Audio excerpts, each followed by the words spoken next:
नमस्कार दोस्तों, मैं दीपक शुक्ला आपका स्वागत करता हूं आपके अपने YouTube channel A to Z banking information पर।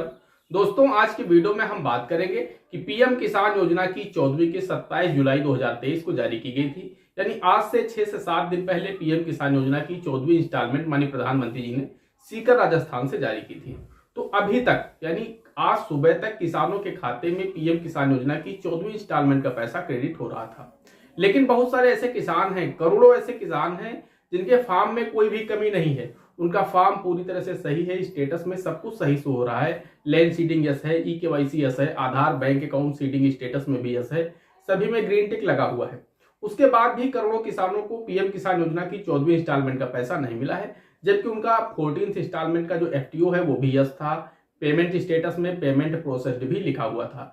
पेमेंट प्रोसेस्ड का मतलब यह होता है कि आपको पैसा सरकार के द्वारा जारी किया गया है, लेकिन फिर भी उन किसानों के खाते में पैसा क्रेडिट नहीं हुआ था। तो उसका कारण पता चल चुका है। बड़ा अपडेट आपके बेनिफिशियरी स्टेटस में आ चुका है, तो उसकी जानकारी हम आपको देने वाले हैं, क्योंकि अब उन किसानों को पैसा नहीं मिलने वाला है। जी हाँ, जिनके खाते में पैसा क्रेडिट हो चुका है तो उन लोगों के लिए अच्छी खबर है कि पैसा मिल चुका है, अच्छी बात है। लेकिन जिन किसानों के खाते में अभी तक पैसा क्रेडिट नहीं हुआ है, तो अब उन किसानों के खाते में पैसा क्रेडिट नहीं होगा। उसका कारण भी आ चुका है कि किस वजह से आपके खाते में पैसा क्रेडिट नहीं होगा। उसकी जानकारी मैं आपको वीडियो में आगे प्रूफ के साथ देने वाला हूं कि आखिर क्यों आपके खाते में अब पैसा क्रेडिट नहीं हो पाएगा, जबकि फार्म में आपके कोई भी कमी नहीं है। तो दोस्तों, अगर वीडियो पसंद आए तो वीडियो को एक लाइक कर दीजिएगा। अभी चैनल पर नए हैं, चैनल पर पहली बार आए हैं तो चैनल को सब्सक्राइब जरूर कर दीजिएगा। चलिए शुरू कर लेते हैं। दोस्तों, हम आपको बताना चाहते हैं कि 14वीं इंस्टॉलमेंट 27 जुलाई को जारी की गई थी। उसमें से करोड़ों किसानों को पैसा मिला, और वहीं करोड़ों ऐसे किसान थे जिनको पीएम किसान योजना की 14वीं इंस्टॉलमेंट हो या फिर उस किसान की कोई भी इंस्टॉलमेंट रही हो। एफटीओ प्रोसेस्ड हो गया, उसका फार्म में कोई कमी नहीं थी। पेमेंट स्टेटस वाले कॉलम में पेमेंट प्रोसेस्ड लिख गया, यानी उसे श्योर था कि पैसा मिल जाएगा, क्योंकि आईपीपीबी का सर्वर 27-28 जुलाई को डाउन था, जिसकी वजह से 29, 30, 31 और 1-2 अगस्त तक पैसा किसानों के खाते में क्रेडिट हुआ। यानी 29 जुलाई को भी पैसा आया, 30 जुलाई को पैसा आया, 31 जुलाई को पैसा आया, 1 अगस्त को पैसा आया और 2 अगस्त को भी पैसा आया। लेकिन आज 3 अगस्त को किसानों के खाते में पैसा नहीं आया, जबकि उनके स्टेटस में पेमेंट प्रोसेस्ड लिखा है। तो यह सिर्फ आईपीपीबी के ग्राहकों के साथ ही नहीं हुआ, अन्य भी बैंकों के ग्राहकों के साथ ऐसा हुआ है।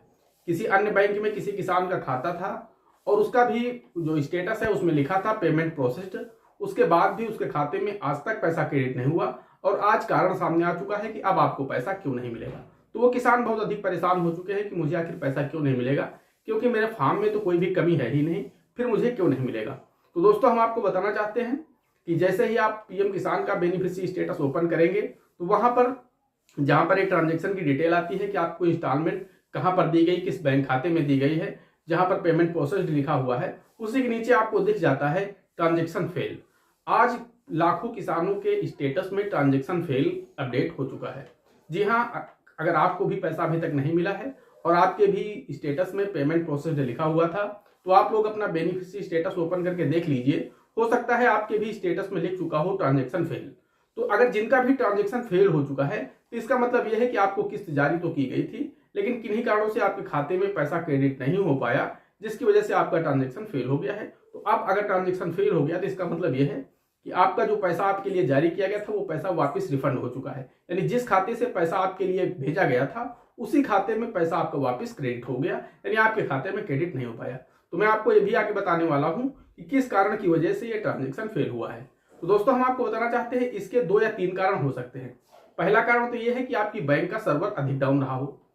हालांकि ये बहुत बड़ा इशू नहीं है, क्योंकि आईपीपीबी का भी सर्वर डाउन था, तो उनके ग्राहकों का पैसा 4-5 दिन तक क्रेडिट होता रहा। यानी सर्वर डाउन था लेकिन फिर भी 4-5 दिन तक पैसा क्रेडिट हुआ, ट्रांजैक्शन फेल नहीं हुए। हो सकता है आईपीपीबी के ग्राहकों के भी कुछ ट्रांजैक्शन फेल हों, लेकिन मेरे पास सुबह से जो कमेंट आए कई किसानों के, तो उन्होंने बैंक का नाम तो अपनी नहीं बताया, लेकिन वो ये जरूर कह रहे हैं कि अभी तक हमारे स्टेटस में पेमेंट प्रोसेस्ड लिखा हुआ था और आज फाइनली ट्रांजैक्शन फेल लिख करके आ गया है, यानी अब मुझे पैसा नहीं मिलेगा। तो अब मुझे क्या करना होगा, मुझे पैसा कैसे मिलेगा, मेरे फार्म में क्या कमी है, मैं इसे कैसे दूर करूं। तो दोस्तों, हम आपको बताना चाहते हैं या तो बैंक का सर्वर डाउन रहा, जिसकी वजह से आपका ट्रांजैक्शन फेल हो गया। कभी कभी होता है, आप कोई आरटीजीएस या नेफ्ट करते हैं तो उसके बाद आपका पैसा 24-48 घंटे तक फंसा रहता है, उसके बाद ट्रांजैक्शन फेल हो जाता है, ना ही आपके खाते में सेटल होता है और जिसे आपने भेजा है ना ही उसके खाते में सेटल होता है। 48 घंटे तक पैसा सर्वर में ही फंसा रहता है और उसके बाद ट्रांजेक्शन फेल होकर के पैसा आपके खाते में वापस रिफंड आ जाता है, तो जिसे आपने भेजा उसे रिसीव नहीं हो पाता है। तो कुछ ऐसे ही स्थिति बनी होगी, सर्वर अगर डाउन रहा है तो इस वजह से भी आपका ट्रांजेक्शन फेल हो सकता है।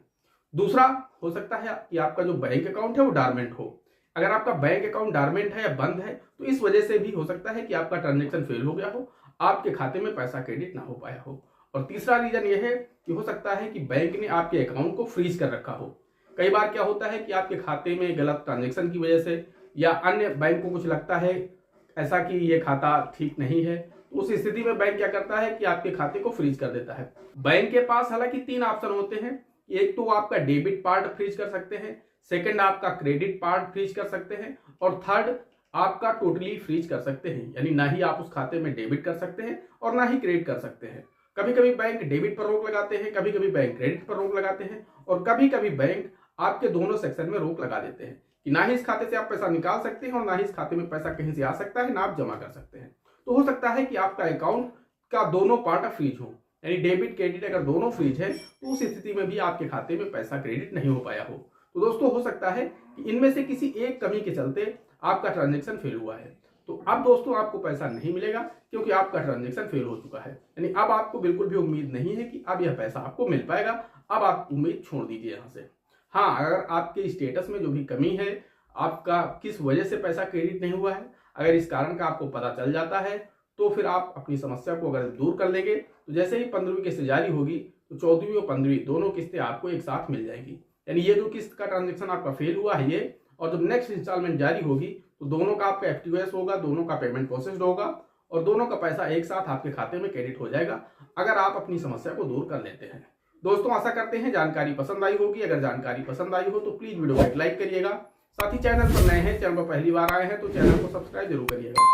दोस्तों आज के वीडियो में इतना ही, मिलते हैं अगले वीडियो में किसी अगले इंटरेस्टिंग टॉपिक के साथ। तब तक के लिए जय हिंद, जय भारत।